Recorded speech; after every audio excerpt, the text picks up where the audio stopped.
Hello friends, study with bank के current affair session में आपका स्वागत है। ये current affair SSC, banking, railway, state PCS, CDS, CAPF, NDA और अदर कॉम्पिटिटिव एग्जाम आदि में सहायक होंगे। आज की डेट है 8 फरवरी 2022। तो चलिए आज का करंट अफेयर शुरू करते हैं।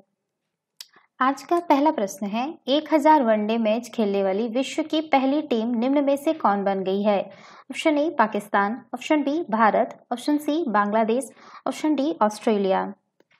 देखिए, भारतीय टीम 1000 वनडे खेलने वाली पहली टीम है। भारत ने अपना पहला वनडे साल 1974 में इंग्लैंड के खिलाफ खेला था। इस मामले में भारत के बाद ऑस्ट्रेलिया 958 और पाकिस्तान 936 का नाम आता है। वनडे में सबसे ज्यादा विकेट लेने के मामले में भारतीय गेंदबाज दूसरे नंबर पर है। भारत के गेंदबाजों ने वनडे में अब तक कुल 6592 विकेट लिए हैं। पाकिस्तान के गेंदबाजों ने सबसे ज्यादा 6657 विकेट लिए हैं। तो इसका जो सही आंसर होगा वो होगा आपका ऑप्शन बी भारत। चलिए नेक्स्ट क्वेश्चन पे चलते हैं। क्वेश्चन नंबर सेकंड है, भारत रत्न से सम्मानित निम्न में से किस प्रसिद्ध गायिका का 92 वर्ष की उम्र में निधन हो गया? Option A Lata Mangeshkar, option B Asha Bhosle, option C Anuradha Paudwal, option D Alka Yagnik. देखिए, भारत रत्न पुरस्कार से सम्मानित 92 वर्षीय लता मंगेशकर का कोविड-19 से संक्रमित होने के बाद 6 फरवरी को निधन हो गया। लता दीनानाथ मंगेशकर का जन्म 28 सितंबर 1929 को इंदौर, मध्य प्रदेश में हुआ था। लता जी को सर्वाधिक गीत रिकॉर्ड करने का भी गौरव प्राप्त है। लता जी की प्रतिभा को वर्ष 1947 में तब पहचान मिली जब आपकी सेवा में फिल्म में उन्हें एक गीत गाने का मौका मिला। वर्ष 2001 में उन्हें भारत के सर्वोच्च नागरिक पुरस्कार भारत रत्न से सम्मानित किया गया। उन्होंने 3 राष्ट्रीय फिल्म पुरस्कार जो कि आपका 1972, 1974 और 1990 और 12 बंगाल फिल्म पत्रकार संघ पुरस्कार जिसमें आपका 1964, 1967 to 73, 1975, 1981, 1983 और 1985 में जीते गए। उन्होंने सर्वश्रेष्ठ महिला पार्श्व गायिका के लिए 4 फिल्म फेयर पुरस्कार भी जीते। उन्हें वर्ष 1993 में film fair life time achievement award से सम्मानित किया गया था। तो इसका जो सही आंसर होगा वो होगा आपका ऑप्शन ए लता मंगेशकर। चलिए नेक्स्ट क्वेश्चन पे चलते हैं। क्वेश्चन नंबर 3 है, किस देश के राष्ट्रपति पेड्रो कैस्टिलो द्वारा कैबिनेट के फिर से पुनर्गठन की घोषणा किए जाने के एक दिन बाद देश के नए प्रधानमंत्री हेक्टर वेलर ने इस्तीफा दे दिया? Option A Peru, option B Mexico, option C Brazil, option D Yemen. देखिए, पेरू के राष्ट्रपति पेड्रो कैस्टिलो द्वारा कैबिनेट के फिर से पुनर्गठन की घोषणा किए जाने के एक दिन बाद देश के नए प्रधानमंत्री हेक्टर वेलर ने इस्तीफा दे दिया। कैस्टिलो की सरकार में 6 महीने में तीसरे प्रधानमंत्री हेक्टर वेलर ने कहा कि अब वह अखबारों के निशाने पर हैं। वे पिछले 42 वर्षों में पेरू के सबसे कम समय तक पद पर रहने वाले प्रधानमंत्री हैं। तो इसका जो सही आंसर होगा वो होगा आपका ऑप्शन ए पेरू। चलिए नेक्स्ट क्वेश्चन पे चलते हैं। क्वेश्चन नंबर 4 है, इंडिगो एयरलाइन का नया प्रबंध निदेशक निम्न में से किसे नियुक्त किया गया है? Option A Kapil Shrivastava, option B Rahul Bhatia, option C Anil Kumar, option D Mohan Agnihotri. देखिए, भारतीय एयरलाइन इंडिगो ने अपने सह संस्थापक और प्रमोटर राहुल भाटिया को तत्काल प्रभाव से कंपनी के प्रबंध निदेशक के रूप में नियुक्त किया है। वे इंडिगो के पहले एमडी हैं क्योंकि इससे पहले कंपनी का कोई प्रबंध निदेशक नहीं था। रोनोजॉय दत्ता इंडिगो के सीईओ हैं। तो इसका जो सही आंसर होगा वो होगा आपका ऑप्शन बी राहुल भाटिया। चलिए नेक्स्ट क्वेश्चन पे चलते हैं। क्वेश्चन नंबर 5 है, किस टीम ने इंग्लैंड को हराकर अंडर 19 वर्ल्ड कप 5वीं बार जीत लिया है? Option A Australia, option B Bangladesh, option C Pakistan, option D Bharat. देखिए, आईसीसी अंडर 19 क्रिकेट विश्व कप के फाइनल में भारत ने इंग्लैंड को 4 विकेट से हराकर अंडर 19 विश्व कप का खिताब अपने नाम किया है। यह भारत का 5वां अंडर 19 क्रिकेट विश्व कप खिताब है। आईसीसी अंडर 19 क्रिकेट विश्व कप अंतर्राष्ट्रीय क्रिकेट परिषद यानी आईसीसी द्वारा आयोजित एक अंतर्राष्ट्रीय क्रिकेट टूर्नामेंट है जो विभिन्न देशों की अंडर 19 क्रिकेट टीमों के बीच खेला जाता है। पहली बार जो आपका अंडर 19 क्रिकेट जो है वो आपका 1988 में इसे यूथ वर्ल्ड कप के रूप में आयोजित किया गया था। इसके पश्चात वर्ष 1998 तक इसका पुनः आयोजन नहीं किया गया। तब से आईसीसी द्वारा विश्व कप को द्विवार्षिक रूप से आयोजित किया गया।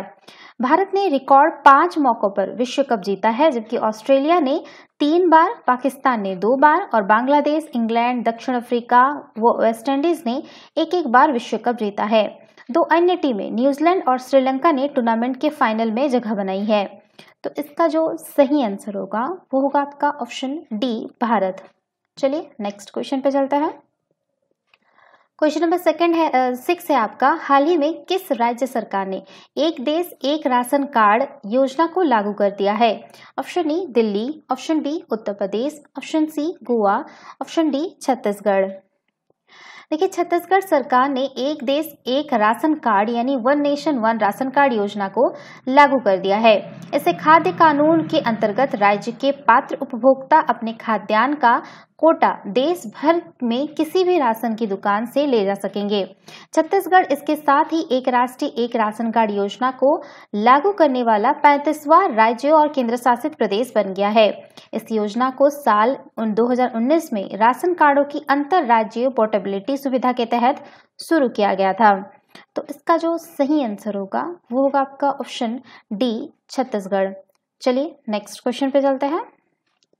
क्वेश्चन नंबर 7 है, भारत के निर्यात आयात बैंक यानी एक्जिम और श्रीलंका सरकार ने कितने मिलियन अमेरिकी डॉलर के ऋण समझौते पर हस्ताक्षर किए हैं?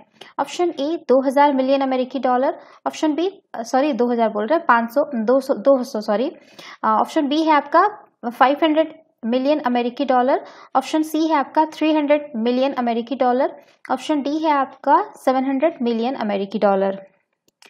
देखिए, भारत के निर्यात आयात बैंक यानी एक्जिम और श्रीलंका सरकार ने 500 मिलियन अमेरिकी डॉलर के ऋण समझौते पर हस्ताक्षर किए। इस ऋण समझौते का मुख्य उद्देश्य श्रीलंका में सबसे खराब आर्थिक संकट के बीच श्रीलंका को अपनी मौजूदा ईंधन की कमी से निपटने में सहायता करना है। तो इसका जो सही आंसर होगा वो होगा आपका ऑप्शन बी, 500 मिलियन अमेरिकी डॉलर। चलिए नेक्स्ट क्वेश्चन पे चलते हैं। क्वेश्चन नंबर 8 है, इस वर्ष रथ सप्तमी त्योहार कब मनाया जा रहा है? ऑप्शन ए 5 फरवरी 2022, ऑप्शन बी 6 फरवरी 2022, ऑप्शन सी 7 फरवरी 2022, ऑप्शन डी 8 फरवरी 2022। देखिए, इस वर्ष जो है आपका रथ सप्तमी त्योहार जो है वो आपका 7 फरवरी 2022 को मनाया गया। रथ सप्तमी एक वार्षिक हिंदू त्योहार है जो सूर्य देवता को समर्पित है। इसे रथ सप्तमी, अचला सप्तमी, माघ सप्तमी और सूर्य जयंती के नाम से भी जाना जाता है। इस दिन आंध्र प्रदेश के तिरुमाला में एक दिवसीय ब्रह्मोत्सव का आयोजन किया जाता है। रथ सप्तमी को सूर्य जयंती भी कहा जाता है क्योंकि यह सूर्य के जन्म का प्रतीक है, और इसे माघ सप्तमी भी कहा जाता है क्योंकि यह हिंदू महीना माघ के 7वें दिन यानी सप्तमी मनाई जाती है। रथ सप्तमी मौसम परिवर्तन यानी वसंत और कटाई के मौसम की शुरुआत की भी प्रतीक है। रथ सप्तमी एक ऐसा त्योहार है जो सूचित करता है कि सूर्य उत्तरायण में मार्गक्रमण कर रहा है। तो इसका जो सही आंसर होगा वो होगा आपका ऑप्शन सी, 8 फरवरी 2022। चलिए नेक्स्ट क्वेश्चन पे चलते हैं। क्वेश्चन नंबर 9 है, प्रधानमंत्री ने किस शहर के पंतचेरू में अंतर्राष्ट्रीय अर्धशुष्क उष्णकटिबंधीय फसल अनुसंधान संस्थान के स्वर्ण जयंती समारोह का शुभारंभ किया? Option A Hyderabad, option B Bengaluru, option C Chennai, option D Visakhapatnam. देखिए, प्रधानमंत्री ने 5 फरवरी 2022 को हैदराबाद के पंतचेरू में अंतर्राष्ट्रीय अर्धशुष्क उष्णकटिबंधीय फसल अनुसंधान संस्थान के स्वर्ण जयंती समारोह का शुभारंभ किया गया। इस अवसर पर देश में कृषि क्षेत्र की चुनौतियों से निपटने में सहायता के लिए वैज्ञानिकों और लोगों की संयुक्त भागीदारी पर बल दिया गया। अंतर्राष्ट्रीय अर्धशुष्क उष्णकटिबंधीय फसल अनुसंधान संस्थान एक गैर लाभकारी गैर राजनीतिक संगठन है जो एशिया एवं उप सहारा अफ्रीका के शुष्क इलाकों में कृषि के विकास हेतु अनुसंधान करता है। इसकी स्थापना जो है वो आपका 1972 में की गई थी तथा इसका मुख्यालय हैदराबाद तेलंगाना राज्य में स्थित है। इसकी दो अन्य क्षेत्रीय शाखाएं भी हैं जो कि आपका नैरोबी केन्या और बमाको माली में स्थित है। अंतर्राष्ट्रीय अर्ध शुष्क उष्णकटिबंधीय फसल अनुसंधान संस्थान शुष्क जलवायु के लिए उपयुक्त 6 अत्यधिक पौष्टिक फसलों पर शोध करता है जिन्हें आपका स्मार्ट फूड भी कहा जाता है। तो इसका जो सही आंसर होगा वो होगा आपका ऑप्शन ए हैदराबाद। चलिए नेक्स्ट क्वेश्चन पे चलता है। क्वेश्चन नंबर 10 है, एक नए अध्ययन में मध्य एशिया के ऊंचे पहाड़ों में ढोल या एशियाई जंगली कुत्ता की अंतिम बार दर्ज उपस्थिति के लगभग कितने साल बाद पुनः इनकी मौजूदगी की सूचना मिली है। ऑप्शन ए है आपका लगभग 20 साल, ऑप्शन बी लगभग 30 साल, ऑप्शन सी लगभग 40 साल, ऑप्शन डी लगभग 50 साल। देखिए, एक नए अध्ययन में मध्य एशिया के ऊंचे पहाड़ों में ढोल की अंतिम बार दर्ज उपस्थिति में के लगभग 30 साल बाद पुनः इनकी मौजूदगी की सूचना मिली है। तजाकिस्तान सीमा से कुछ किलोमीटर की दूरी पर दक्षिणी किर्गिस्तान के ओस क्षेत्र में स्थित बेकटोसोट कंजर्वेशन में ढोल की उपस्थिति देखी गई है। यह चीन के जिजियांग स्वायत्त क्षेत्र की पामीर पर्वत श्रृंखला में स्थित है। बात करते हैं ढोल के बारे में, तो ढोल एक जंगली मांसाहारी जानवर है जो कैनिडी परिवार और स्तनधारी वर्ग का सदस्य है। इसे एशियाई जंगली कुत्ता भी कहा जाता है। ऐतिहासिक रूप से ढोल पूरे दक्षिण रूस, मध्य एशिया, दक्षिण एशिया और दक्षिण पूर्व एशिया में पाए जाते हैं।